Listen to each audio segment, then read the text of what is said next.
What cheer, y'all? Welcome back to Right at the Wire. Well, as part of our Saratoga Daily Stakes play, we're going to take a look at Wednesday's featured race, which is the Johnstone Stakes, named after Bruce Johnstone, who was a fixture at Saratoga, who I had the pleasure of meeting and talking with a little bit, who's now no longer with us, sadly.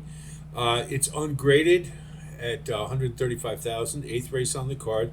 Run at 7 furlongs. It used to be a mile, but they've cut it back to 7. It's for 3-year-olds and up, New York breds. And the thing when I look at these races is, uh, excuse me, I'm looking for horses who have good success against open company as opposed to state bred only. And you see, it's a big field, but there's not a lot of pace per se in the race, I don't think. And that's why Bernie Takes Charge stuck out to me. This is a horse who's coming off of layoffs, who's freshened up off of running at a mile and an eighth, and route to sprint is an angle I love to tackle. And a few of the horses in here kind of need pace to get the job done and to run their best race. And so I'm going to go with a horse who's in very good form.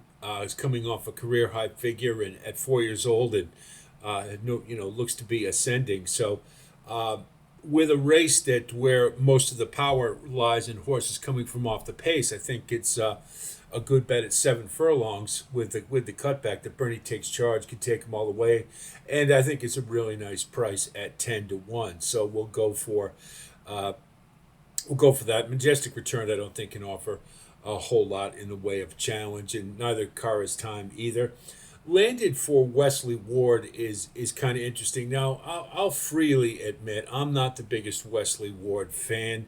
He's having a very good meet at Saratoga, but he seems to do his best. To me, he does his best work in turf sprints and 5 furlong 2-year-old sprints, that type of thing. And uh, Landed, but we have to talk about the horse, of course. And Landed is one that's been in pretty decent form. I mean, I just wonder about the stepping up in class a little bit. That's really uh, it seems to be a little better at the state bred races as opposed to open company. So Landed, I think at 8 to 1 is one that you certainly can think about using. Tricky Temper, I kind of went back and forth about.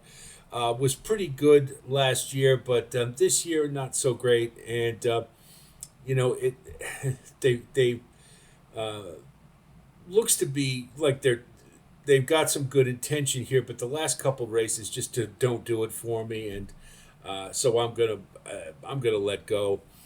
Dolomite, I think, is very logical here. This is a horse comes from off the pace and would be my second choice.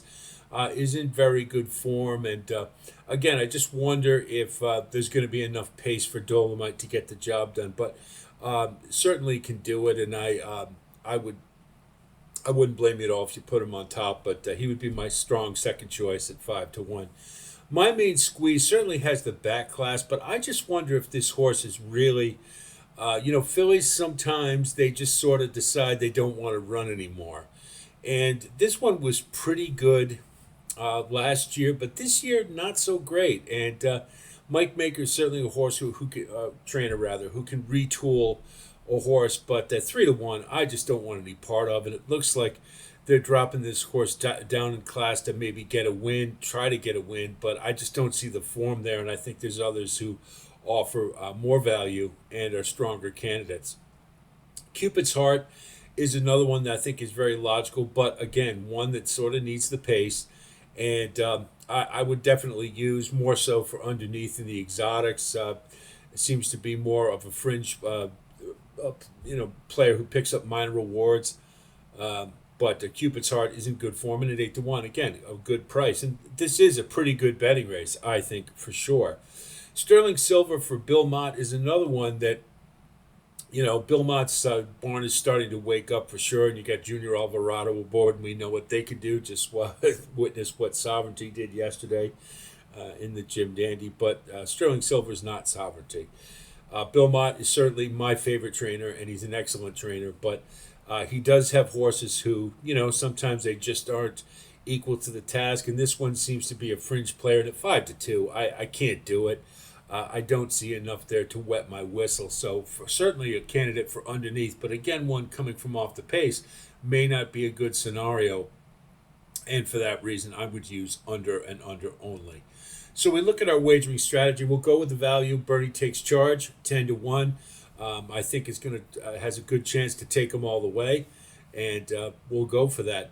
Landed, we're going to use as well as Dolomite, Cupid's Heart, and Sterling Silver. Landed my more concern, I should say, that the last race, I just don't like horses who just kind of go second all the way around the track and can't close the deal.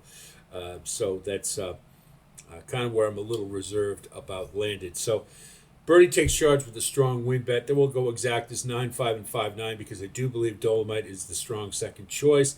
And then we'll do an exacta with 9 on top with 7 and 8 as a saver. Trifecta, real simple, 5-9, 5-9 with 7 and 8, and then 5-9 with 7 and 8 and 5-9. It is a very good betting race for the Wednesday card. You know, I know most of us gear up for the weekends, but if you just want to, while you're at work, just throw a bet in, I think this might offer some really good value. So that's the Johnstone Stakes. Hope our analysis helps you with your own wagering strategy. I wish you the best of luck as always. And certainly if you do like content like this, please like and subscribe. And again, thanks so much to all of you who continue to grow the community. I want to single out one of our loyal subscribers who contributes quite a bit and has been with me quite some time, and that's John Burton. John, you made some very kind comments towards me, and I really, really appreciate it. I want to tell you that that does mean an awful lot coming from you guys, and we do try to just keep it as simple as we can and not deluge or inundate you with data and stats and all this stuff, only the ones that are pertinent. So I'm glad you picked up on that, and I thank you for your kind words. I really appreciate it, as I do with all of you who are kind in your comments. I do thank you for that, and also those of you who keep it constructive. I don't mind criticism whatsoever, but just let's keep it polite and constructive. That's all. So we will go on with our stakes plays throughout the week, and we've got a big weekend. It's Whitney weekend at Saratoga. I'm going to be there. So we'll have full coverage of that. We'll have full card selections available for you on the website, and we will do likely do a late pick 5 sequence because it is mostly stakes, I believe, if not all stakes. So there'll be plenty of content this week. We'll try to get some Del Mar in as well. Just missed the pick 4 with an upset yesterday in the final race, but. Anyway, that's life. And Nisos in the San Diego handicap, I'll just make a note. I did this on X as well, but he's going to have awful tough time taking down journalism. And so let's keep that in the back of our minds when as we approach that race. So that's it from here. I'll talk to you soon. And until then, be well.